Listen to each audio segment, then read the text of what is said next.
I'm John Batter. I'm the CEO of MGO. MGO is a new pay-as-you-go TV service. We have all the latest and greatest movies and TV shows, and we're available across all the devices you want to see the content on. Today at CES, we're announcing our new streaming 4K service, which is coming to the market in the spring of 2014, and we're really excited to show it to you. Talk a little about first the Samsung TVs and what you guys are doing with them. Sure.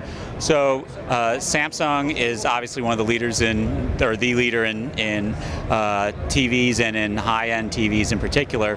So when we decided that we were going to bring a new high-end Ultra HD service to market, Samsung was the natural choice for us. Our service has both native 4K or native UHD as it's being called, and optimized UHD. The optimized UHD is when we go and we take content and we create it to run on a specific chip that's on the Samsung TV to get the best visual quality, and we're targeting our efforts towards Samsung TVs in that regard.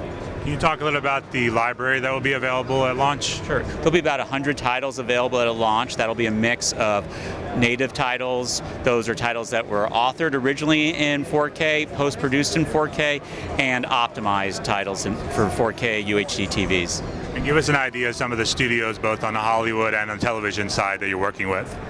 Well, MGO as a service overall deals with all the major Hollywood studios, so Fox, Universal, Lionsgate, Disney, Paramount, Warner Brothers, as well as all the major networks.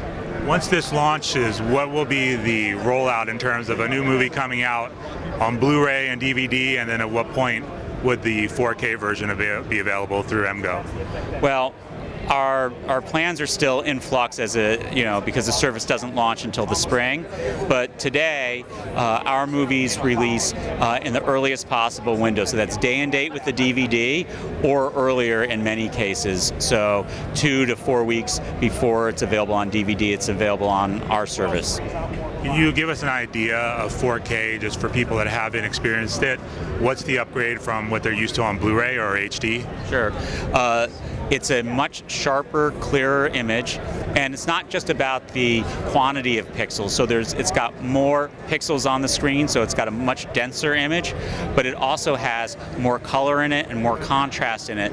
So overall, it's a much more beautiful image, and it's an image that's much more what you'd expect to see in the world. It's like looking out a window. The other big thing here at CES is a lot of the curved screen technology. You talk about how this technology will work in conjunction with MGO? Sure. So we'll be available on on those curved screen TVs, and we're really seeing those TVs for the first time here at CES ourselves, and think it's actually a really wonderful experience, very immersive, and really brings you into the experience. Now, beyond Samsung, can you give us an idea of the rollout plans on other televisions moving forward in 2014? So, beyond Samsung and 4K, really not prepared to talk about that today. We are available, our service, which is live today, is available on LG TVs, Vizio TVs, Samsung, and on Roku. So we're on prominent placement in all those places. What role do you feel the next generation consoles will play for your service moving forward with 4K? We think it's a natural place for us to be. The devices are or will be 4K enabled, and lots of content gets watched on consoles. What are your thoughts in terms of the consoles and their capabilities of playing 4K? I know earlier you had said Xbox One for sure. Right. So Xbox One does have 4K capabilities, and will actually look to take advantage of that. And we expect PlayStation 4 to get there as well.